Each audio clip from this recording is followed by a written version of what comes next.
जितने बाहर ले देश मानू ऐसा से ना ये आसरे जो दिन जीनेरी पेंटा बाल देनी अंदर। स्कूलिंग मेरी कुल्लू ओएलएस में हुई। आप क्या मानते हैं कि आपकी लाइफ में, पर्सनल लाइफ में या प्रोफेशन में क्या देवी देवताओं का आप पर आशीर्वाद रहा है?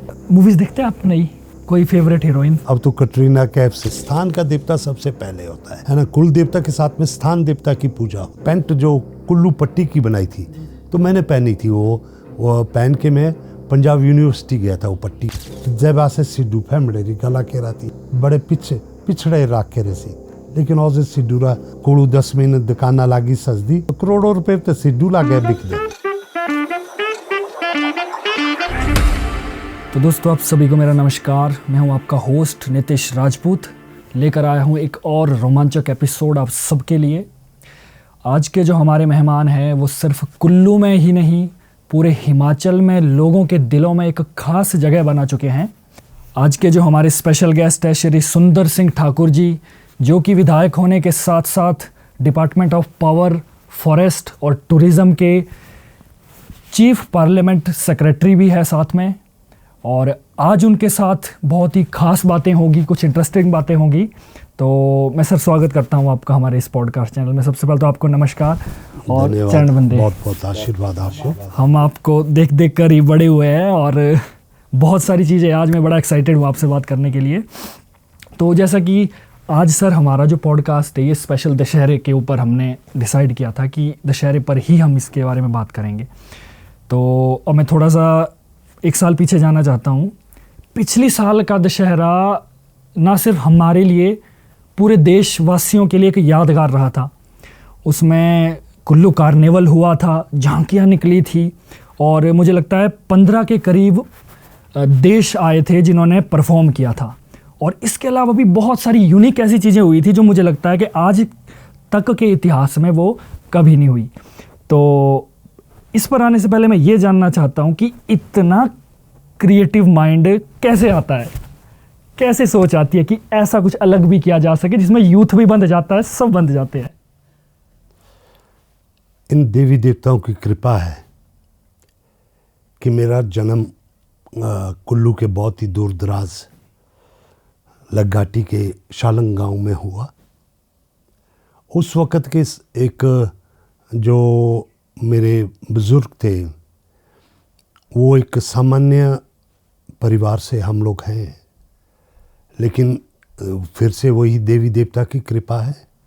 एक उनका जुनून था, उनका जज्बा था कि वो हम लोग लगघाटी से जब कुल्लू की तरफ निकले तो मैं समझता हूँ कि मेरी जन्मभूमि लगघाटी है तो कर्म भूमि मेरी जो है शमशी बुनतर के क्षेत्र में मैं रहा।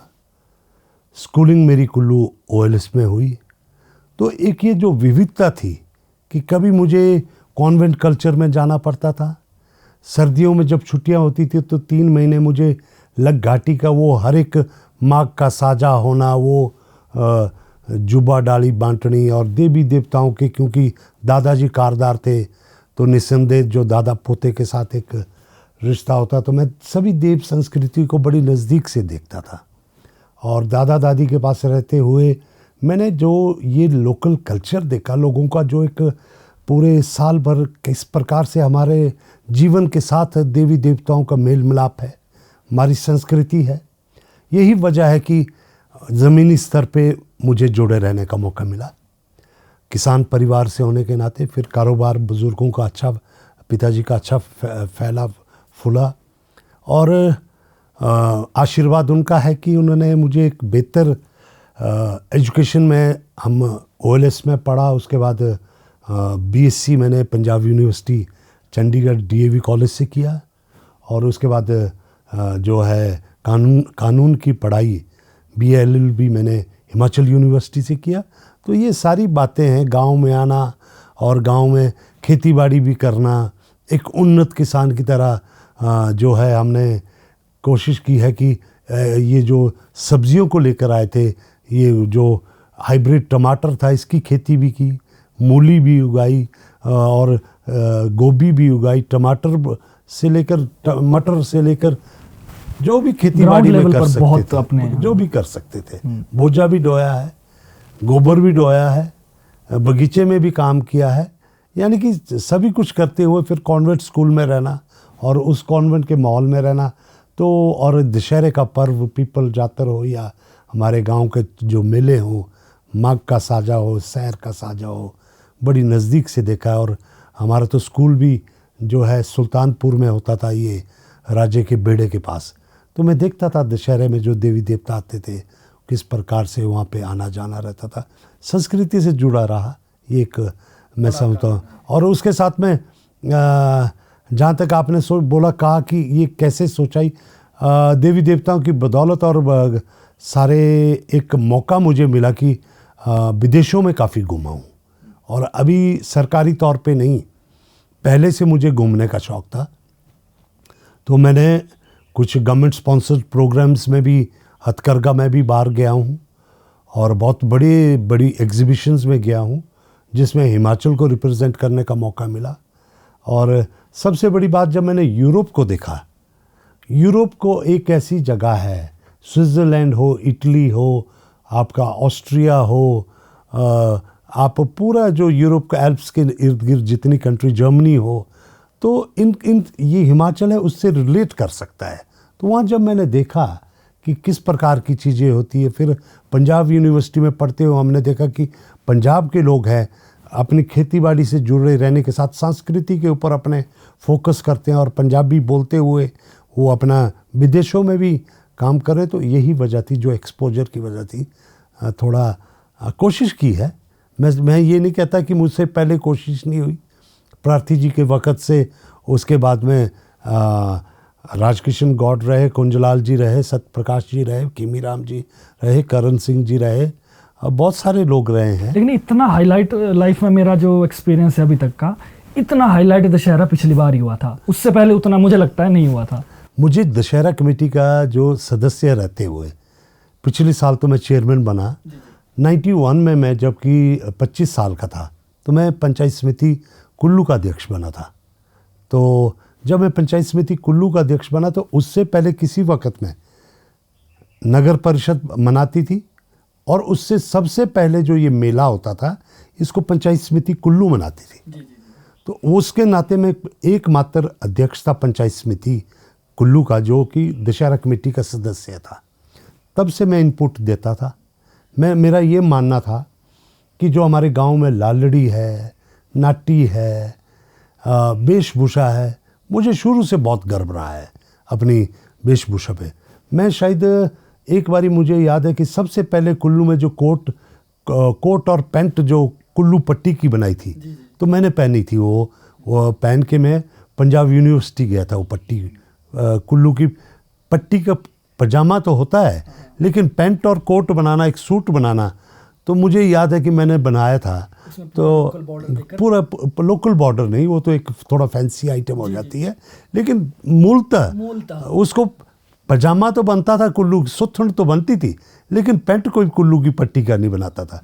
तो मैंने पैंट पहन के जब गया हूँ तो मुझे कई लोग ये कहने लगे कि ये ट्वीट कहाँ से आई है। तो मैं उनको मजाक करता था, मैंने कहा ये विदेश से मंगाई है। लेकिन कॉन्फिडेंस लेवल है, आप कुछ भी अपने वेशभूषा को लेकर आप में अगर आत्मविश्वास है, आपको अगर ये लगता कि आपकी जो है संस्कृति, यू आर द बेस्ट, ये हमारे दिमाग में हमारे को सोचना पड़ेगा। मैं नौजवानों को भी ये कहना चाहता हूँ कि हमारे को अपनी संस्कृति पे गर्व होना चाहिए। पुराने वक्त में क्या था कि लालड़ी होती थी, गांव में कोई टीवी नहीं था, कोई मनोरंजन के साधन नहीं होते थे, दूर दराज गांव थे, मौके मौके पे लालड़ी होती थी। लोगों के घर में ज्वारू हो, जबकि सारे गांव वाले किसी भी परिवार की मदद के लिए घास कटाई के लिए जाते या गोबर धुलाई के लिए जाते हैं, तो उसके लिए जो बेशक ज्वारू हो, बेशक वो बच्चा पैदा होता हो, बेशक वो देव कार्य से 7 दिन पहले हो, मेले के बाद हो, मेले के बीच में हो, तो ये गायन रहता था, लालड़ी होती थी जिसमें कि पुरुष और महिलाएं टप्पों में एक दूसरे से वाद संवाद करते थे और वो पूरी रात चलता था। मैंने वो बचपन में वो देखा है। ये अब जो बाजा बज रहा है ना, ये जो बाजा बज रहा है, ये तो देवते का बाजा है जो नाटी के साथ हम महिला और पुरुष नाच रहे हैं। ये तो we can call it later onwards जो हुआ है ट्रांसफॉर्मेशन वो है। लेकिन असल में जो होता था महिलाओं और पुरुषों के बीच में वाद संवाद होता था, इकट्ठे नहीं नाचते थे। ये तो प्रार्थी जी बाद में आए, उन्होंने एक नाटी का फॉर्म बनवाया कि जिसमें महिलाएं और पुरुष जो हाथ से हाथ पकड़ के नाचेंगे, ये तो बाद में आया है। लेकिन शुरू में जो लालड़ी हमारा बेसिक था, और उसमें जो बाजा बजता था, बाजा पंजाबी ढोल की तरह बजता था। ये जो दूसरा बाजा है ये तो देवता का बाजा है, जो नगारे हैं, ढोल है, नाटी के लिए बाद में इस्तेमाल हुआ। पहले तो एक ही ढोल पे पूरी खौड़ जाच जिसको कहते हैं, मुझे याद है पूरे का पूरा मेला एक दो ढोल पे, एक दो शनाई बादक, पूरे मेले के जो रौनक बनती थी। और जो लोग अब तो ये है कि बाजा बज रहा है, कोई गा रहा है, बाकी नाच रहे हैं। उस वक्त तो हर एक गाता था, हर एक नाचता था। तो मैंने बड़ी नज़दीक से आपकी एक बात बहुत ही ज़्यादा अच्छी लगी मुझे, और जो हमारी यूथ है मैक्सिमम उनको भी शायद अच्छी लगी। जैसे आपने कहा ना कि पंजाबी जो है अपने कल्चर को खुल के प्रमोट करते हैं, अपनी भाषा को खुल के बोलते हैं, और उनका जो ड्रेसिंग है वो मतलब ओपनली सारे रहते हैं। लेकिन हम लोग हिमाचली क्या है कि अपनी भाषा बोलने में भी कई बार शर्माते हैं, और अपना ड्रेस पहन लिया, ये पहन लिया, तो मतलब मॉडर्नाइजेशन थोड़ी ज़्यादा हो गई है। तो आपका ये मैसेज बहुत ही ज़्यादा अच्छा है कि मैं आपको इस पे एग्जांपल देना चाहता हूँ। जी। मैंने जब 1989 में ये आइडिया कंसीव किया, 86 के लगभग, कि मैं कुल्लू में होटल बनाऊंगा। पिताजी ठेकेदार थे, बहुत बड़ा हमारा कारोबार फॉरेस्ट का था। तो मुझे लगा कि ये जो है फॉरेस्ट का कारोबार ना करके मैं क्यों ना पर्यटन की ओर जाऊं, क्योंकि जिस आदमी को घूमने का शौक़ हो, लोगों से मिलने का शौक़ हो। तो मैंने जब इसको चुना तो ये था कि मैं अपने जो है इस जो प्रोजेक्ट का नाम क्या रखूं। तो मैंने इसका नाम रखा होटल शोभला। होटल शोभला जब नाम रखा, उन दिनों जबकि मनाली में होटल आने शुरू हुए थे, कोई रखता था कोई राइजिंग स्टार, कोई ये माउंटेन व्यू, कोई फलाना व्यू, अंग्रेज़ी नाम रखते। तो मैंने शोभला नाम रखा। जब मैंने शोभला नाम रखा तो मुझे बड़ी खुशी है कि उस वक़्त के टूरिज़्म मिनिस्टर राजकिशन गौड़ जी, उन्होंने सराहा। वो मुझे नहीं जानते थे, मेरे पिताजी को जानते थे। मैं उनको मिलने गया तो उन्होंने सराहा, बोला नौजवान तुमने अपनी एक बोली का नाम तुमने रखा, और अपने पर्यटन विभाग के अफसरों को बुलाया। एक बैजनाथ में कोई कॉम्प्लेक्स का उद्घाटन करने जा रहे थे, उसका नाम कोई अंग्रेज़ी ढंग से रखा था। तो वो उनको बुलाया कि देखिए इस लड़के ने एक अपनी लोकल भाषा में अपने होटल का नाम रखा है। तो दैट वाज माय कॉन्फिडेंस। ये मेरा आत्मविश्वास था कि मेरा जो है कुल्लू, मेरी कुल्लू की भाषा, मेरी कुल्लू की वेशभूषा, हमारी कुल्लू की जो हमारी बहनें माताएं जो गांव में ये जो पट्टू पहनती है, तो इसको एक वक्त ऐसा भी था कि पट्टी पहनना लोग बड़ा आउटडेटेड मानते थे, बड़ा गंवार मानते थे कि। लेकिन आज वही हमने कल्चर को जब प्रमोट किया है, लालड़ी प्रमोट की है, महानाटी प्रमोट हुई, तो आज हम देख रहे हैं कि हमारे जो बड़े बड़े अफसर आ रहे हैं, इवन डीसीज जो महिलाएं आई है, उन्होंने भी पट्टू बनाए हैं, उन्होंने भी चंद्रहार बनाई है। जी। तो एक बहुत बड़ी इसमें एक्सपोजर है। इसमें मैं आपका धन्यवाद करूंगा पहले, क्योंकि इस कल्चर को एक शान और शौक अडॉप्ट तो चलो करते थे, लेकिन हम लोग यूथ भी आज देखो ना शान और शौकत से उसको अडॉप्ट कर रहा है। तो ये आपकी कोशिश इसमें बहुत बड़ी रही है। और इसके साथ ही चलिए मेरा एक दूसरा ये सवाल है, क्योंकि मैं कल्चर प्रमोटर के लिए जाना जाता हूँ, हमारी संस्कृति को बढ़ाने के लिए जाना जाता हूँ। हमारे जो देवी देवता हैं, आप क्या मानते हैं कि आपकी लाइफ में, पर्सनल लाइफ में या प्रोफेशन में, क्या देवी देवताओं का आप पर आशीर्वाद रहा है? बहुत ज़्यादा। मेरे दादाजी कारदार थे, फिर उसके बाद पिताजी कारदार बने, और हमारे जो है मुझे बनना चाहिए था, क्योंकि घर का सबसे बड़ा बेटा वही कारदार बनता है, और ये हेरिडिटरी सारा चलता है। जी। लेकिन एक जिसे कहे ना कि एक एथिक्स हो, एथिक्स मतलब ये है कि जो व्यक्ति देवनीति में हो उसको राजनीति में नहीं आना चाहिए। मैंने इसको माना है। मैंने इसको माना कि मैं अगर कारदार भी बनता हूँ, देवताओं के साथ भी जुड़ता हूँ, मैं राजनीति में हूँ, तो मैं कोई और ढंग से उनके ऊपर प्रभाव एक डालने की कोशिश रहेगी लोगों पे। जी जी तो जी, जो जी। कि धर्म अलग हो, राजनीति अलग हो, तो ऐसे में जिस परिवार में दादाजी अगर कारदार हों और देवी देवताओं का बचपन से लेकर मैं शालंग गांव में रहा, फिर हम यहाँ पे हमारी आज कुल देवी ज्वाला माता है, इसके लिए हमारे बुजुर्गों ने बहुत अपनी तरफ से जो भी एक आस्था है वो जी जी जी। जो जो निर्वहन किया है। ब्रह्मा जी है हमारे, अब कुल्लू में मैं हमारा मेरा अपना व्यवसायिक परिसर है, तो वहाँ हमारे जो वीरनाथ देवता है उसको मानते हैं। स्थान का देवता सबसे पहले होता है ना, कुल देवता के साथ में स्थान देवता की पूजा होती है। जी जी। तो ऐसे में मैं मानता हूँ कि बहुत ज़्यादा, मैं अगर कोई व्यवसाय करूँ, मैं कोई राजनीति में कदम उठाऊँ, एक एक चीज़ देवी देवताओं को पूछ के की जाती है। लेकिन हाँ, इतना ज़रूर है कि over dose of everything is bad. किसी चीज़ का अधिक जो है उसमें जाना, कुछ हमारे को कर्म भी करने पड़ेंगे, कुछ देवी देवताओं का आशीर्वाद भी चाहिए, ये सारी चीज़ें हैं।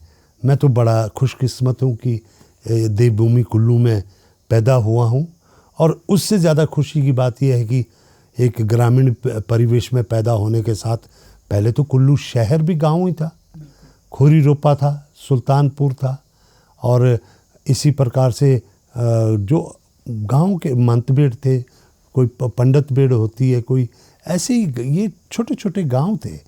लेकिन आज शमशी भी शहर बन गया है। तो ये मैंने कहना चाहता हूँ कि बेसिकली जब मेरा जो देवी देवताओं में बहुत बड़ी आस्था है, कोई भी काम हम इनको पूछे बगैर नहीं करते। हाँ, ये ज़रूर है कि कुछ लोग देवी देवताओं पे प्रभाव डालने की कोशिश करते हैं अपने हित साधने के लिए, वहाँ मैं खड़ा हो जाता हूँ और जो मन की आवाज़ है उसको सुनता हूँ।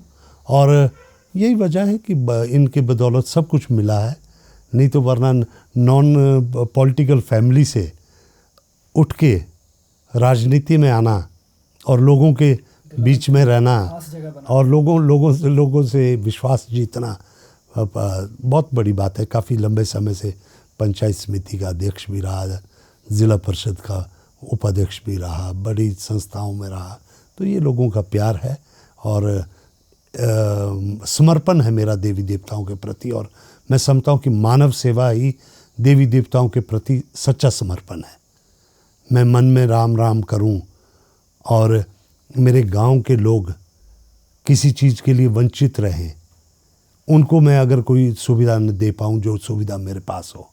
अगर आज हम सड़क में कुल्लू तक जा रहे हैं तो वो सड़क अगर मेरे जो है किसी इलाके तक ना पहुंचे, वो मुझे दुख रहता है। जब गांव की हमारी माताएं बहनें पीठ पे बोझ लेकर आते हैं, बुज़ुर्ग पीठ पे बोझ लेकर आते हैं, तो मुझे बहुत दुख होता है, क्योंकि मैंने देखा अपने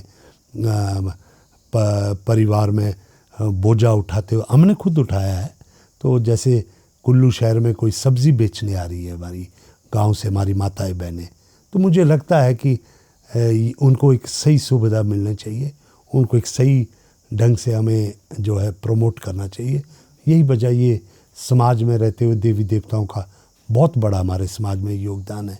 देवी देवता हमारे साथ खुशी में भी हमारे साथ है, दुख में तो हम उनको याद करते ही हैं, लेकिन ये मेले जो खुशी की बात है उसमें तो हम इनको पूरा सम्मान देते हैं। जब मैं सर थोड़ा और रिसर्च कर रहा था आपके बारे में, तो एक चीज़ मुझे और पता लगी कि बड़े जो हमारे बुज़ुर्ग हैं उनसे लेकर जो हमारी उम्र के हैं, यूथ के बीच में आप बड़े पॉपुलर हो और यूथ बड़ा पसंद करता है। अच्छा, सुंदर अंकल, मतलब काफ़ी ज़्यादा मैंने सुना लोगों से पसंद करता है। तो यूथ के बीच में इतनी खास जगह कैसे बनाई आपने? नीतीश जी, देखिए, मैं खुद, जैसे मैंने आपको बताया कि ग्रामीण परिवेश से उठा हूँ, तो मैं जब फर्स्ट टाइम स्कूल गया तो मेरे को पहाड़ी के सिवाय हिंदी बोलनी भी नहीं आती थी। तो मुझे मतलब पहाड़ी बोलता था मैं, मुझे हिंदी भी नहीं आती थी। जब स्कूल में पूछा कि आपके घर में कौन कौन है, तो मैं बोलता रहा बड़ी अम्मा, उत्सी अम्मा, बड़ा बापू, अच्छा बापू। तो मतलब मैंने वो वक़्त देखा है कि जब हमारे कुल्लू में बिल्कुल भी एक्सपोजर नहीं था और पहाड़ों से, गांव से कोई बच्चे आते थे तो वो बिल्कुल ही आउटडेटेड लगते थे, अपने आप को बहुत वो समझते थे कि भाई हम तो पता नहीं कौन से देश में पहुंच गए, अगर ढालपुर भी आना हो। लेकिन आस्ते आस्ते वही कहता हूँ कि जो कॉन्फिडेंस लेवल है, जो हमने एक जर्नी तय की है। हम कभी कुल्लू में देख एक ही 2 दुकानें थी जहाँ चॉकलेट मिलती थी। आज गांव में गली गली तक, घर के बाहर तक चॉकलेट मिल रही है। टेलीफोन नहीं थे, टेलीविज़न नहीं थे, कुछ भी नहीं था। जो दशहरे में दिखता था वही चलता था। तो ऐसे में मैं समझता हूँ कि मैंने यूथ के लिए, मुझे लगा कि हमारा जो ये जैसे बहुत बड़ी कुछ बुरी शक्तियाँ जो नशे के प्रभाव को इस घाटी में बढ़ाना चाहते हैं। इतना खूबसूरत हमारी घाटी है, देवी देवताओं में भोले भाले लोग हम, नौजवान पीढ़ी है, तो उनको किसी भी तरफ अगर आप मोड़ देंगे, नशे में मोड़ देंगे तो नशे में जाएंगे। तो ऐसे में सबसे पहले मेरी जो प्राथमिकता रही है कि सबसे पहले मैंने, जैसे ये अध्यक्ष बना, मैं ग्रामीण खेल उत्सव भी समिति का भी पुराने वक्त में अध्यक्ष रहा, तो मैंने ग्रामीण खेल कुल्लू में लागू इस करके की कि गांव की प्रतिभाओं को अंतर्राष्ट्रीय कुल्लू दशहरे में अपनी प्रतिभा दिखाने का मौका मिला। और मुझे खुशी है कि मैंने कुल्लू के हर एक जो है गांव से, पूरे कुल्लू ज़िले से हमने यहाँ पे इवेंट्स किए, और नेशनल टीम्स को भी, नेशनल लेवल के भी इवेंट्स बहुत बड़े स्तर पे ग्रामीण खेल उत्सव आज चल रहा है। तो लेकिन मैंने किसी वक्त में इसको, हमारी टीम ने इसको शुरू किया था। आज कुल्लू में आप देख रहे होंगे कि डे नाइट मैचेस करवाने के लिए हमने हाई मास्क लाइट्स लगवाई है। ये सबसे बड़ा कारण था। लोग बड़े, मैं ग्राउंड में जब जाता था ना, सॉरी टू इंटरप्ट यू, मैं जाता था तो लोग आपस बात करते, यार आज सुंदर अंकल को मन गए, बोला ये देख, बोला हमारे लिए, हमारे को तो बोला 8 बजे के बाद घर भागना पड़ता था, अब हम बोला 10 बजे तक खेल पा रहे हैं। तो मतलब काफ़ी चर्चाएं होती थी, और मैं सॉरी सर, मैं सुनता था, मैंने कहा क्या बातें हो रही, तो प्लीज़ कंटिन्यू। देखिए, मैं देखता था, मैं खुद भी, जब कि सर्दियों में तो 6 बजे ही अंधेरा हो जाता है, और 6 बजे के बाद हमारा यूथ कहाँ जाएगा। फिर वही बातें हैं कि आप मोबाइल में घुसो, ऐसा अपने आप को एक एडिक्ट बना दो। लेकिन आउटडोर जो स्पोर्ट्स है या खेल मैदान में जाना बहुत बड़ी बात है। आज आप देख रहे होंगे कि हमने वहाँ पे एक स्टेडियम बना दिया है, 4 हाई मास्क लाइट्स लगा दी है। हालांकि उन हाई मास्क लाइट्स का जलाने का खर्चा बहुत रहता है, लेकिन मैंने कहा मैं खुद उस खर्चे को दूंगा।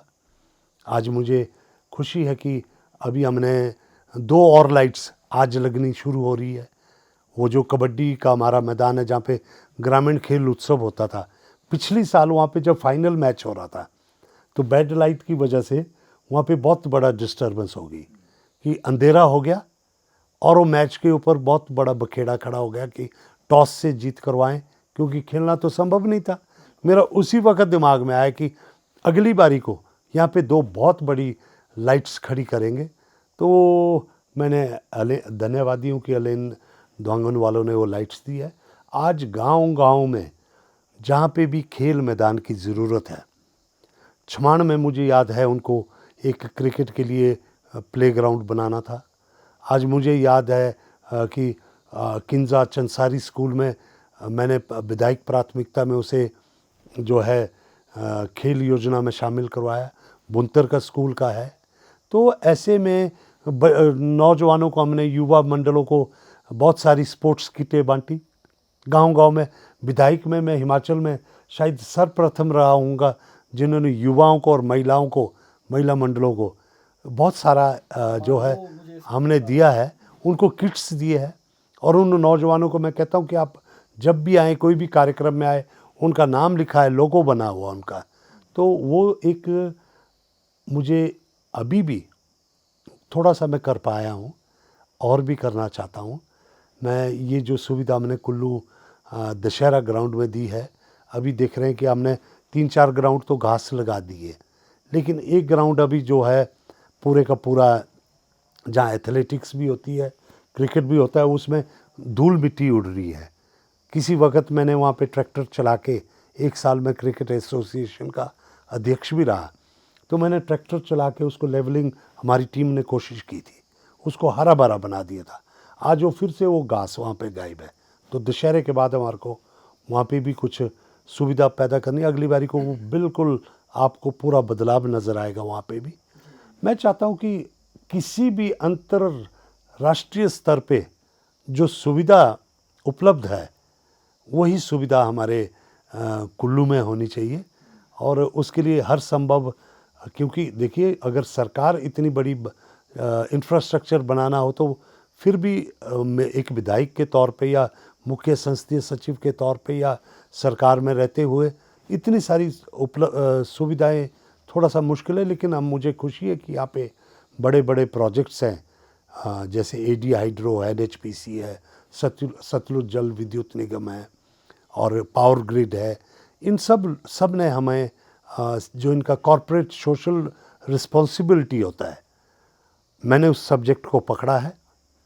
उसके तहत ये सारी लाइट्स लग रही है और ये युवाओं के लिए जो भी चाहिए होगा, मैंने कहा है जितने स्पोर्ट्स मीट में मैं जाता हूँ, मैंने कहा है कि इनको आपको कहीं पे कबड्डी के मैट्स बछाने हो, कहीं के पे बास्केटबॉल कोर्ट्स बनाने हो, क्योंकि क्रिकेट की तरफ बहुत ही ज़्यादा देख रहा हूँ मैं कि हर कोई क्रिकेट की तरफ भागता जा रहा है। एक होड़ सी लगी हुई है। हम अपने पारंपरिक खेल कबड्डी है, वॉलीबॉल है, इन पहाड़ों में तो इन्हीं खेलों को बढ़ावा मिल सकता है। और कबड्डी में आपने देखा कि हमारी इंडिया की टीम में हमारी बेटियां हैं या जो हमारे पुरुष वर्ग में जितने लोग हैं वो सारे कबड्डी में बहुत आगे निकले हैं। तो हर संभव कोशिश रहेगी। और उसके साथ मैं कहना चाहूँगा कि हमारे पास ये राफ्टिंग है। युवाओं को राफ्टिंग में डालने के लिए सबसे पहले कुल्लू घाटी में कमर्शियल राफ्टिंग को लेकर मैं आया था 92 में, 92, 93, 94 बहुत कोशिश की हमने। उसके बाद आज वो युवाओं को एक प्रिय व्यवसाय भी बन गया और खेल भी बन गया है। आज हमने स्कीइंग के कोर्स, जो हमारे बच्चे जो है स्कीइंग में आगे बढ़ रहे हैं, तो उसी लिए हमने लग घाटी के गोरूडूग में एक स्कीइंग का नया पॉइंट हमने अप्रूव करवा दिया है।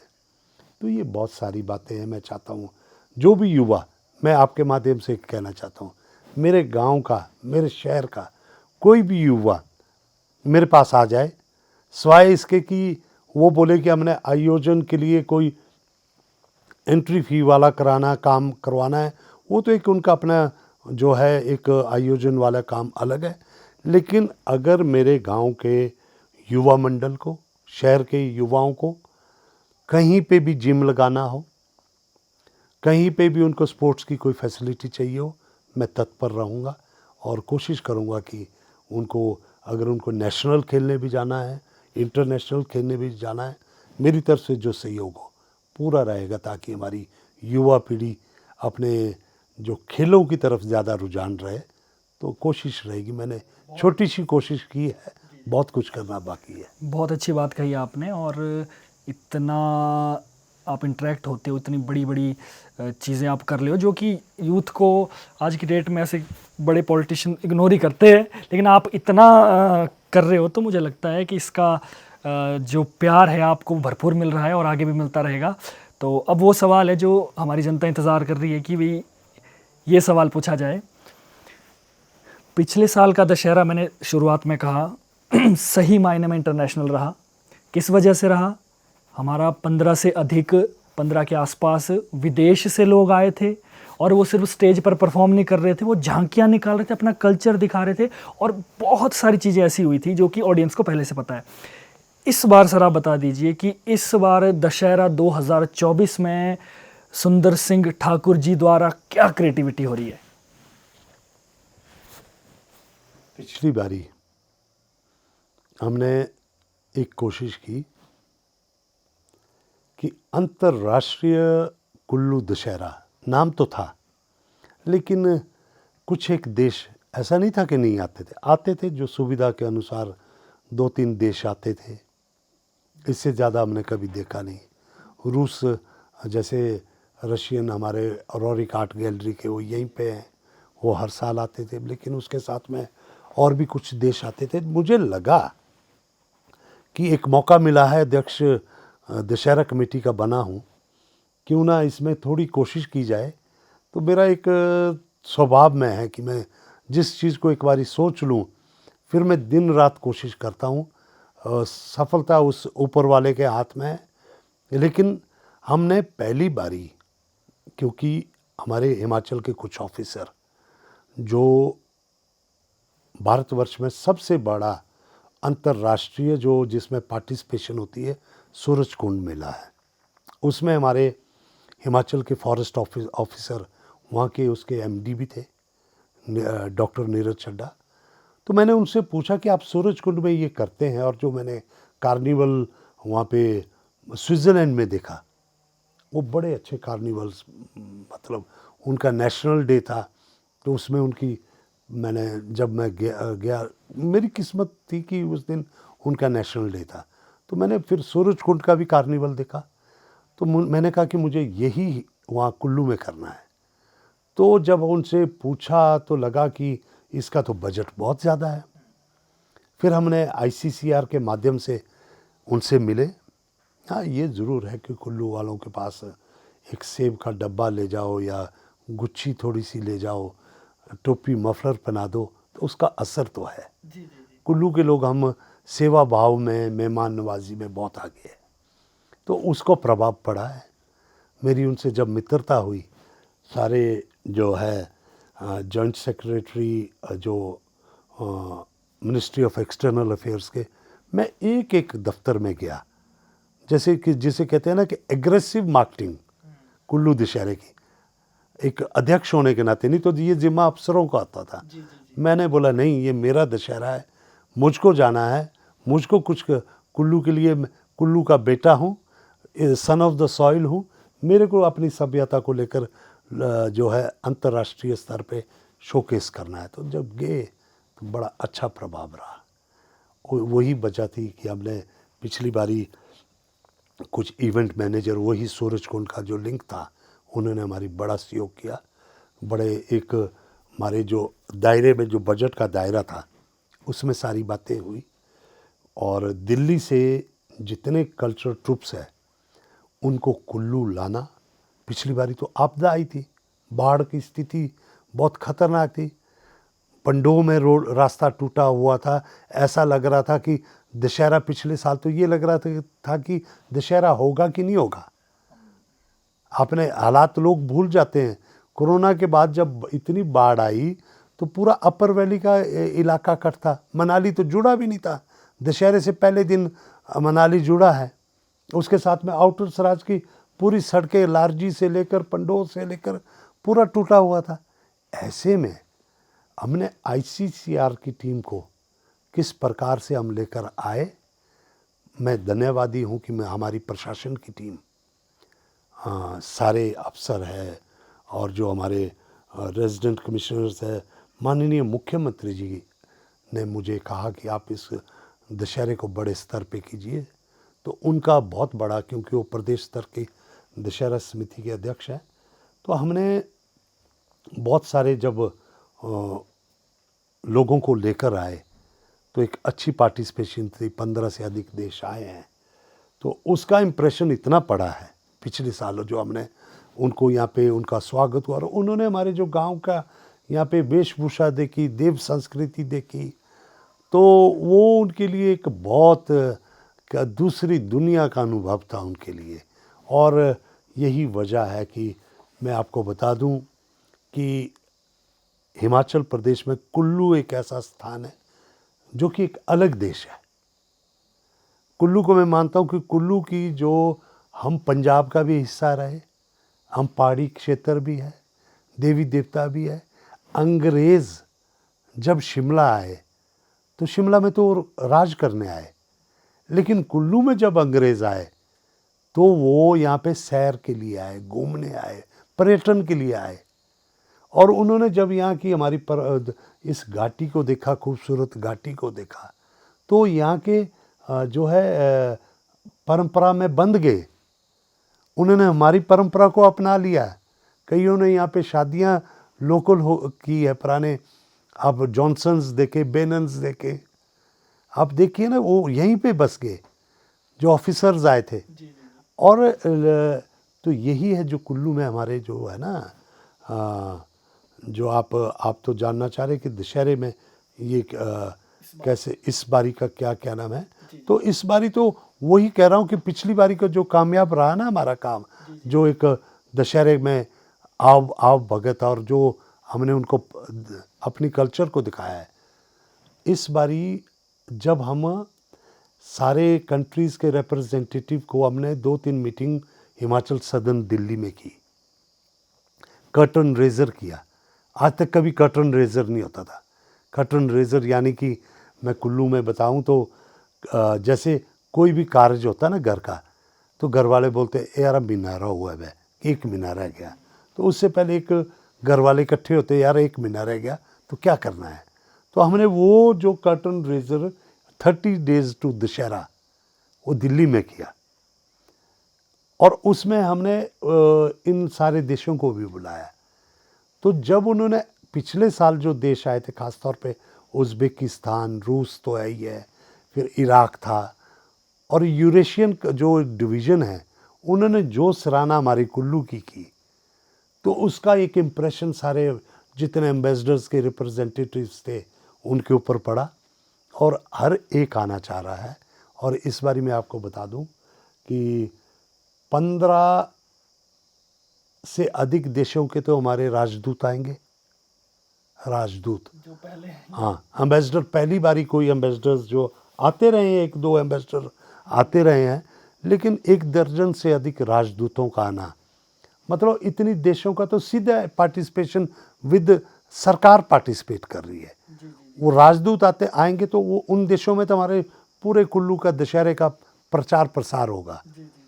लेकिन उसके साथ में आर्टिजन्स अभी कई कंट्रीज़ का है, मेरे पास अभी आ गया है आर्टिजन्स का, वो कुछ जो है अपने कला जो अपने शिल्पकारों के माध्यम से इस मेले में आएंगे, आर्टिजन्स के माध्यम से।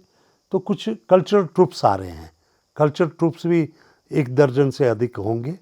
तो आप सोचिए कि सारा अगर हम विभिन्न देशों की पार्टिसिपेशन देखेंगे तो ये 20 से 25 देश, 25 से भी अधिक होंगे, 30 भी पहुंच सकते हैं। एक बड़ा स्तर, इतना स्तर का तो मुझे लगता है हिमाचल में अभी तक कोई मेला मैंने खुद से जब तक तो मैंने देखा, होश संभाला है, मैंने अपनी आंखों से इतने अंतर्राष्ट्रीय लेवल में सही स्तर में इतना तो मैंने नहीं देखा जी। और आपकी सोच को सलाम है। और देखो, जब मुझे तो ऐसा लगता है सर, और भी नाम तो चलो प्रदेश का बनता ही है, अपने ज़िले का बनता ही है, लेकिन जब बाहर से विदेशी कलाकार जब हमारे यहाँ पर आ रहे हैं, और पिछली बार जैसा है, तो हमको ना उनसे बहुत बेनिफिट मिलता है। हमको भी उनसे सीखने के लिए मिलता है कि ये क्या चीज़ पहन रहे, अपना कल्चर पहन रहे, अपना कल्चर को प्रमोट कर रहे।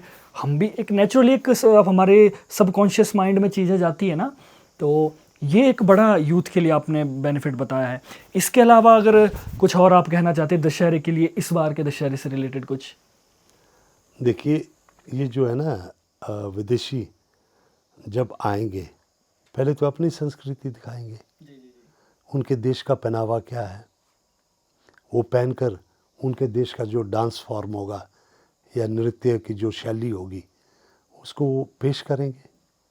लेकिन जब वो 1 हफ्ते हमारे ढोल नगारे बजते हुए देखेंगे, नाटियाँ पड़ती हुई देखेंगे, तो हम उनको समझाएंगे कि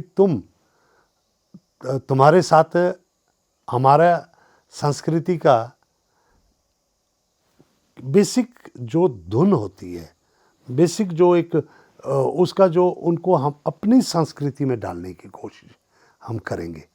हम उनके संस्कृति से प्रभावित नहीं हो रहे हैं, अच्छी बात है। जो उनका प्रभाव पड़े, वो भी जो अच्छी चीज़ें उनका संस्कृति के उसका प्रभाव हमारे ऊपर पड़े, तो हमारे लिए एक माइलस्टोन है। हमारे लिए ये है कि अरे ये इनका वाद्य यंत्र है, ये इनकी वेशभूषा है, इसको हम भी हमारे यहाँ पे भी इसको जो है हमारे ये जो इसी जो पट्टी है उसको इस ऐसे डिज़ाइन किया जा सकता है, इनके देश में प्रचारित किया जा सकता है, इस डांस फॉर्म को भी इनके देश में ले जाया जा सकता है। लेकिन उसके साथ में उनको अपनी संस्कृति में डालना, उनको हमारे परंपरा से प्यार हो, हमारे वेशभूषा से प्यार हो, हमारे खान पान से प्यार हो, ये एक बहुत बड़ी बात है जो एक हफ्ते में हम करेंगे। और उसके बाद मोहल्ले की रात शाम को आधे घंटे का कार्यक्रम होगा जिसमें हमारी कुल्लू की संस्कृति और विदेशी संस्कृति का एक फ्यूजन कोरियोग्राफ किया जाएगा। ये एक इस बारी एक बहुत बड़ा कार्यक्रम होगा। और वो जो कोरियोग्राफ किया जाएगा उसमें कोई छोटे मोटे कोरियोग्राफर नहीं है, वो राष्ट्रीय स्तर के कोरियोग्राफर हैं जिनको हमने इस बारी जोड़ा है। बेशक उनका बजट तो बहुत ज़्यादा था, पर जैसे कहते हैं ना कि हम एक कन्विंसिंग पावर हो, तो हिमाचल की संस्कृति की हमारे एक हमें बढ़ावा देने का शौक़ है, तो हमने उनसे व्यक्तिगत भी कुछ एक बातें उनको मनाया है कि वो इस इवेंट को करें। तो वो इवेंट बहुत ज़बरदस्त है। मैं चाहूँगा कि जितने भी हमारे यूथ है उस इवेंट को मत मिस कीजिए।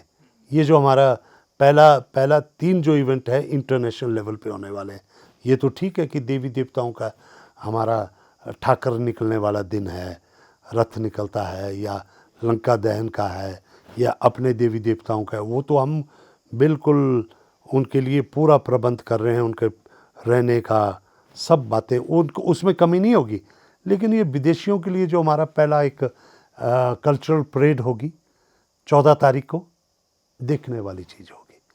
आप जैसे आपसे मैं बात कर रहा था कि it will be one event जिसमें कि मतलब रोंगटे खड़े कर देने वाला इवेंट होगा, और गूज बम्प्स जिसे कहते हैं कि जो होते हैं वो उस तरह का, मतलब कि एक इवेंट हो। पिछली बार भी मुझे बहुत सारे नौजवानों ने कहा कि हमारे रोंगटे खड़े हो गए हैं, ऐसा इवेंट था।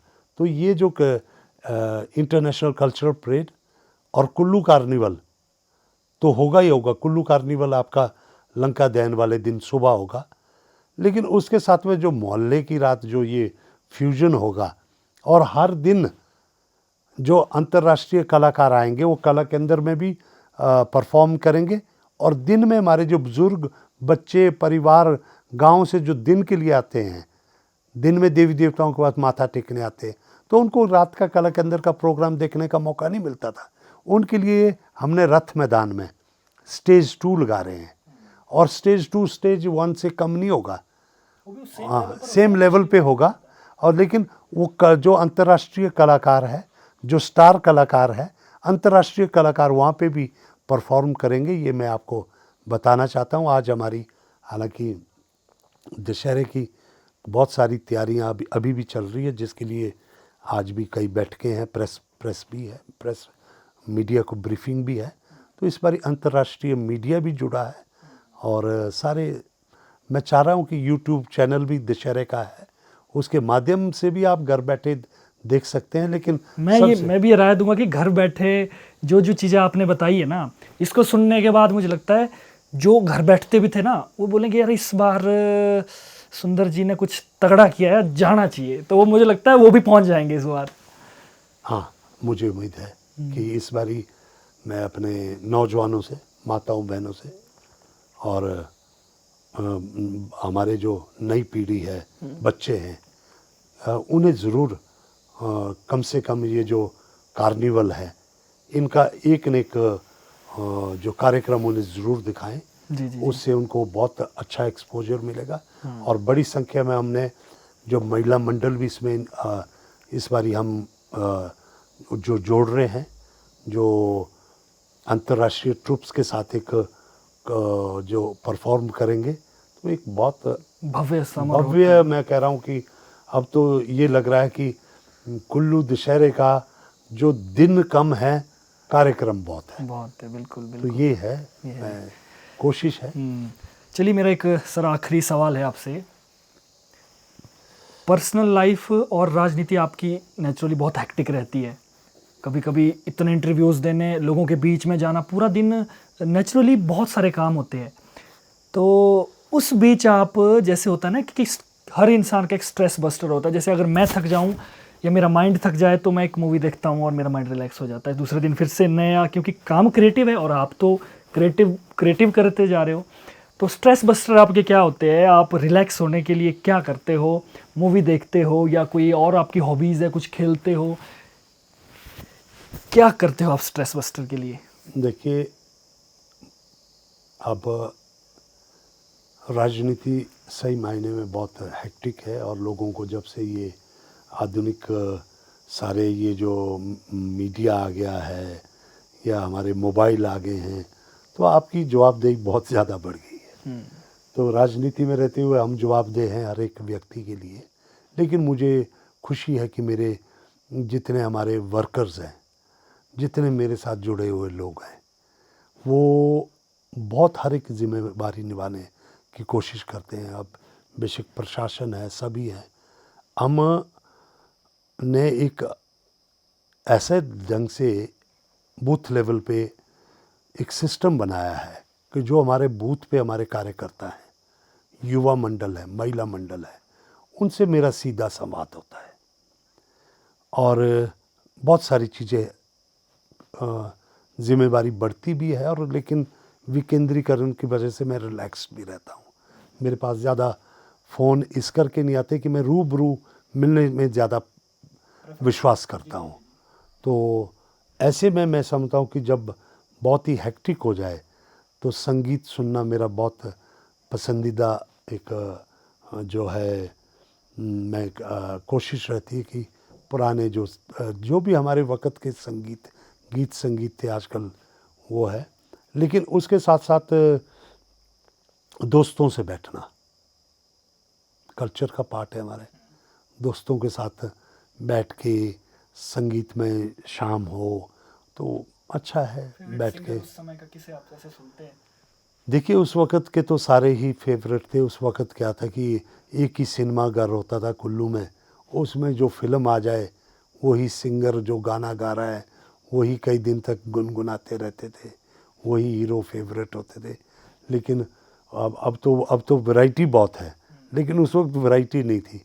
लेकिन सबसे मुझे अपनी जो कुल्लू की जो गाने हैं पुराने बहुत पसंद है, ख़ास तौर पे जो हमारे पुराने गाने हैं जिनको अभी बहुत कोशिश कर रहे हैं हमारे कलाकार उनको आगे बढ़ाने के लिए। Himachal folk dance, folk song, मुझे नेपाल का हो, गढ़वाल का हो, पंजाब का हो, हरियाणा का हो, इवन साउथ का, मैं गुनगुना भी सकता हूँ, नॉर्थ ईस्ट से लेकर, और सारे मैं समझने की कोशिश करता हूँ। मुझे बड़ा अच्छा लगता है फोक एक ऐसी चीज़ है, राजस्थान से लेकर पूरे हिमाचल तक सारे के सारे जो है एक ही तरह के फोक है, एक ही तरह की बीट है। तो ऐसे में हम ये सारी मुझे अच्छा लगता है, और कोशिश करता हूँ। आपने देखा भी होगा कि जब जब मौका मिलता है कहीं महफिल में नाचने की भी कोशिश करते हैं, गाने की भी कोशिश करते हैं। तो क्योंकि ये संस्कृति हमारे रग रग में बसी हुई है, तो मैं समझता हूँ अब तो परिवार भी बढ़ रहा है, आगे बच्चों के साथ पोता हुआ है तो उसके साथ भी समय व्यतीत होगा। तो निकट भविष्य में परिवार के साथ रहना भी, बुज़ुर्गों के साथ गांव में आकर रहना। मैं अभी जैसे गांव में घर बनाया, तो गांव में आप किसी भी तरफ मुड़ जाओ तो आपको कोई न कोई मिलेगा जिससे आप बैठ के अपने आप को सुकून की ज़िंदगी जो गांव में है पूरे महसूस कर सकते हैं, बाग बगीचे में। तो ये सारी बातें जो आपको ख़ास तौर पे देवभूमि में बहुत सारा सुकून देती है। कम से कम जब भी मौका मिले, मुझे अभी कोई बोले कि आप अगले हफ्ते आपका कोई कार्यक्रम नहीं है, तो मैं कहीं भी चल पड़ूँ। मुझको ये लेना देना नहीं होता कि वहाँ की भाषा क्या होगी, वहाँ का जो है वेशभूषा क्या होगी, वहाँ पहुँचना कैसे है, लेकिन घूमने का बहुत शौक़ है। देश प्रदेश में कहीं भी मुझे जाना हो, बेशक ट्राइबल एरिया में जाना हो, बेशक मुझे नॉर्थ ईस्ट में जाना हो, बेशक मुझे साउथ में जाना हो, बेशक मुझे विदेश जाना हो, और विदेश का भी ऐसा देश जो कि कभी वहाँ की ना भाषा हमारे से मेल खाती है, लेकिन मुझे बहुत शौक़ है लोगों को ऑब्ज़र्व करना, लोगों की बातों को सुनना, उनके कल्चर को जानना, अपनी कल्चर को बताना। मैं अभी हाल ही में जब पीछे यूरोप गया, तो मैं जब जुंगफ्राउ जा रहा, अकेला था मैं फ्रीलांसर की तरह भी निकल पड़ता हूँ, परिवार के साथ भी निकलता हूँ, मैं अकेला भी निकल पड़ता था पहले। तो जब मैं जुंगफ्राउ की तरफ जा रहा था तो एक कपल वहाँ से आ रहा था, तो पूरा आपको पता है यूरोप में बहुत कम लोग इंटरेक्ट करते हैं, भाषा का भी दिक्कत है तो, लेकिन वैसे भी कम। तो वो मैंने उनको पूछा, उन्होंने मेरे को पूछा वे यू फ्रॉम, तो मैंने कहा I am from the Himalayas. तो उनके लिए ये लगा हम तो एल्प्स में हैं, एल्प्स छोटा है, हिमालय इतना बड़ा है, तो उनको ये लगा तो ये तो हमारे से भी कोई बड़ी जगह से है। तो जब उनसे हमने कुछ बातें की स्कीइंग के ऊपर की, हाइकिंग, ट्रैकिंग, तो अच्छा है। हम कहीं भी, कुल्लू मनाली के लोग ऐसे हैं, वो कहीं भी डर जाते हैं इंडिया में, वर्ल्ड में, मेरे ख्याल उनको कहीं भी पहुंचा दो। हमारी नेचर ऐसी है पहाड़ों में रहते हुए, क्योंकि हमारे को एक्सपोजर लेवल जो है, पूरे वर्ल्ड वाइड लोग यहाँ पे आते हैं, तो कुछ न कुछ वर्ल्ड में, अगर कुल्लू मनाली का एक नाम है, हिमालयस जो है बिल्कुल एक लैंडमार्क है, तो उसका हमारे को फ़ायदा मिलता है। और मुझे घूमने का शौक़ है, और साथ साथ में परिवार के बीच में रहने का और समाज के बीच में रहने का भी बहुत शौक़ है। तो ऐसा व्यक्ति कभी बोर नहीं हो सकता है। बिल्कुल सही। और मुझे लगता है जब आप घूमने विदेश जाते हो तो आपके दिमाग में पहली बात ये बात तो ज़रूर रहती होगी कि यहाँ चीज़ नहीं क्या है जो मैं अपने कुल्लू में इम्प्लीमेंट कर सकूँ, ये तो मुझे लगता है ना। ये तो रहता है। तो ये मैं हर चीज़ को अपने अपने अपने कुल्लू के साथ रिलेट करता हूँ। और जब मैं पीछे जब इटली गया था, तो इटली में मैंने देखा कि उन्होंने ना, तो जैसे ये अपना मक्की भी बो रखी थी, तो एक लाइन में थी।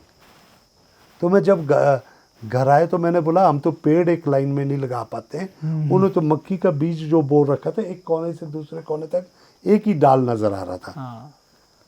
लेकिन और उसके साथ में मैंने वहाँ पे जब पेड़ देखे कि खुमानी का पेड़ था, पेड़ तो छोटा था लेकिन खुमानी का साइज़ ऐसा था कि मानो बड़े सेब के बराबर साइज़ की खुमानी थी।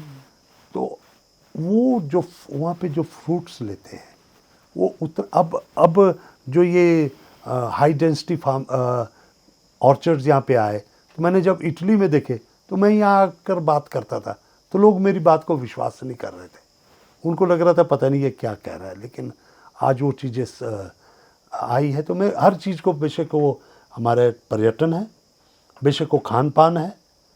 आज हमने सिड्डू को लेकर, कोदरे के सिड्डू में देख रहा हूँ, बुआई में महिलाओं को हमने प्रमोट करने की इको टूरिज़्म में कोशिश की है। इको टूरिज़्म को हम बड़े स्तर पे प्रमोट करने जा रहे हैं।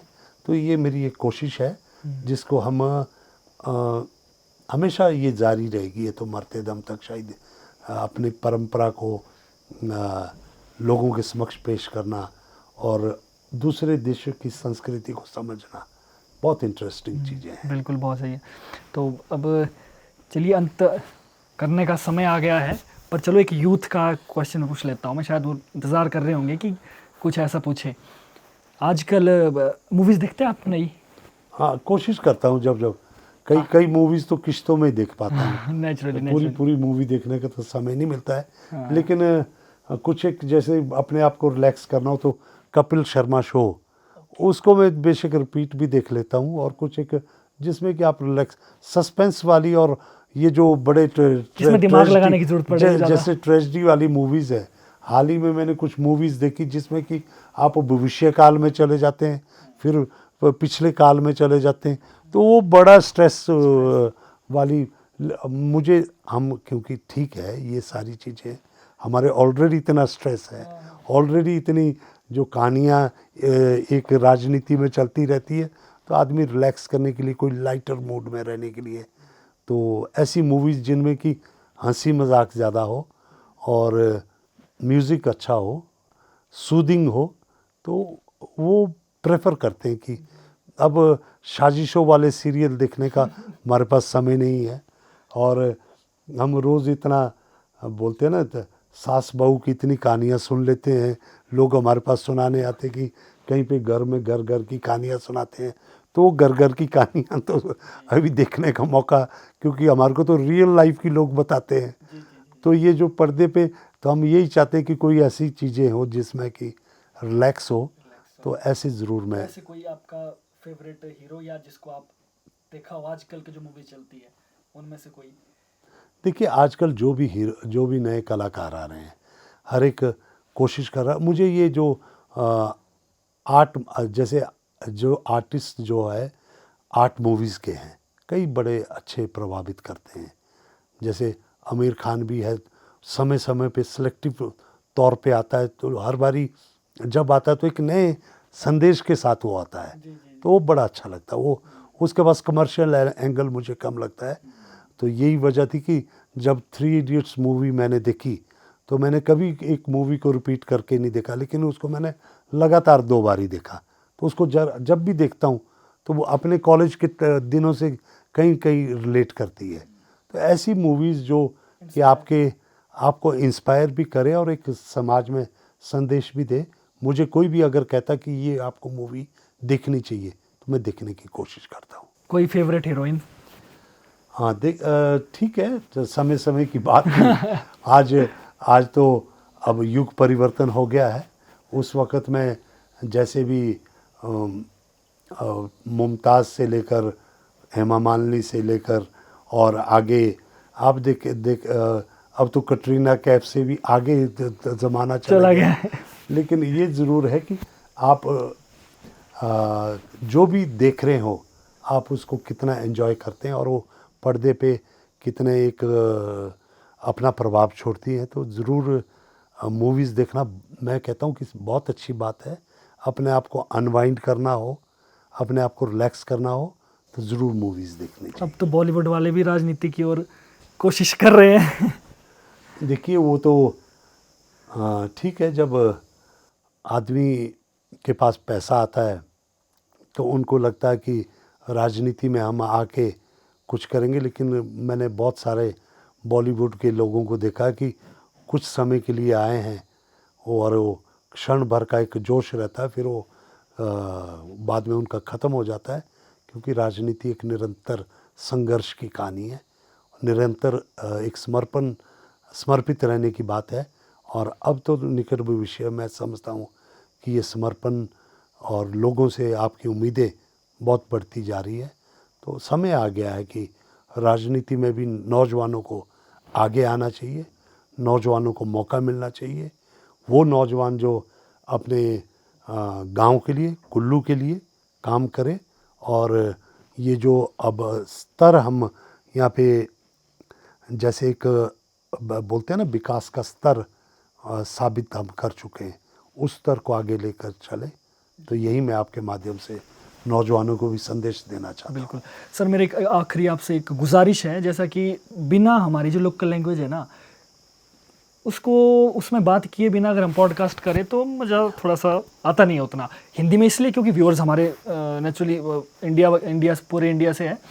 तो मैं चाहता हूँ लास्ट में ये गुजारिश है कि आप हमारी जो लोकल भाषा है कुल्लूवी उसमें संदेश दें सब के लिए, जो हमारे व्यूअर्स हैं उसमें यूथ भी है, इसमें हमारे सीनियर सिटीज़न भी है और सभी है देखने वाले। तो हमारी लोकल लैंग्वेज में आप कुछ लाइनें, कुछ शब्द क्या कहना चाहते हैं, क्या संदेश देना चाहते हैं?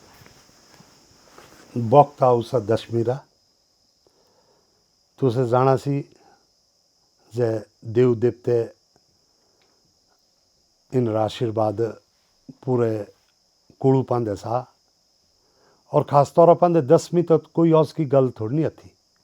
10वीं बड़े पुराना एक आसरा उत्सव सा और इस 10वीं में न्याल दे पूरा वर्ष बिता हा।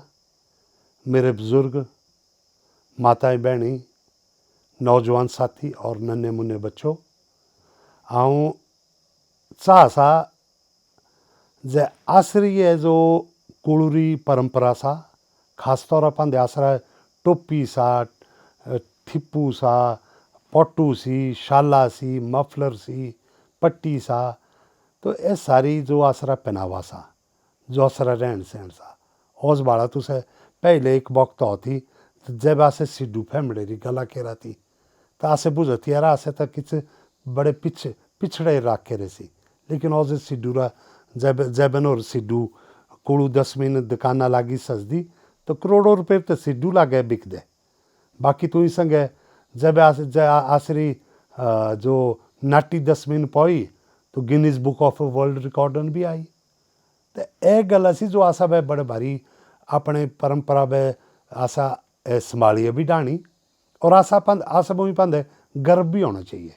ये जितने बाहरले देशे मानू ऐसा सी ना ये आसरे जो इन्हें जीनेरी पेंटा बालते नहीं होंगे इन्हें आसरे ना लेंटर वाले कोई तो कई कई मंजिल गौर बालते नहीं होंगे क्योंकि जो तौखे तहत पहले सारी चीज़ा सी ये सारा खान पान जो तौखे सा जो पिज़्ज़ा हा बर्गर सा जो चाउमीन सा ये सब एक तौखे सी ये तो ऐसा ही जो बाहरले टूरिस्ट ऐसा सी ये बाल दे ऐसा सी आसरे बगीचन सेव कहते लगा सी आसरे औखे जापानी कहते हो प्लम कहते हो सी नाशपति कहते हो सी ऐसा आसी जो आसरे बगीचे डोई भी पूजना इना जो आसरे आसे बोला थे ना पहले डॉगडुंग प्रदेश ये नदी नाले सी और जिन नदी नाले राफ्टिंग लगी होंगी और इन डॉगडुंग ने लोग टूरिस्ट ट्रैकिंग करते जाते लगे और बाड़ा तुसे आसे जो इलेक्ट्रिक गड्डियाँ काइसदार पजाई दूर दूर इलाके ने त्यूना डोई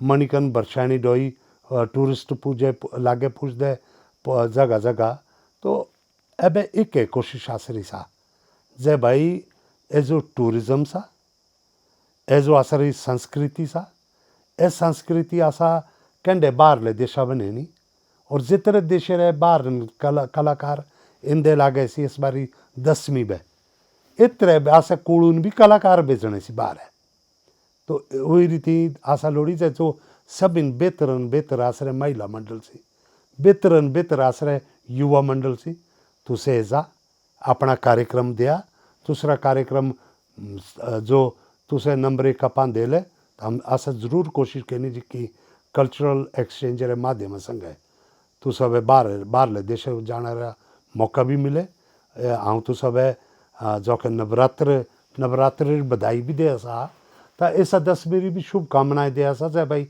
एंडे हौसते खेल देना देव देवते रहे आशीर्वाद संग आश्रय 10वीं लोड़ी निभी और इणु वाले बॉर्शन पूरा आश्रय कुल्लू आश्रय जितने पुराने वक्त ने तुसे भाड़ू होला जब बड़ी भारी कहती बीमारी शुमारी भी आई तो इन भी आसे ने देव देवते बचा है तो इन बाद हौड़ काट भी हुआ पर एबे वक्त आऊसा जे आशा पड़ी ये संस्कृति भी बचाई है रानी और इस 10वीं रा पूरे परिवार संग इन बुजुर्ग रे आशीर्वाद संग नौजवान रे संग आसे पूरी 10वीं निभानी और दूसरा से भी योगदान लोड़ी हाँ दूसरा अपना सेवक सुंदर सिंह ठाकुर यह संदेश दिया सा जे आसरी संस्कृति इन देव देवती आशीर्वाद ये हमेशा आगे लोड़ी रहूँ ऐसा संदेश संग आऊँ धन्यवाद केरा सा जे हौज मुँह में तो तुसा मुझे रा मौका मिलूँ धन्यवाद जय रघुनाथ जी सर बहुत बहुत धन्यवाद आपका मैं वाइंड अप कर देता हूँ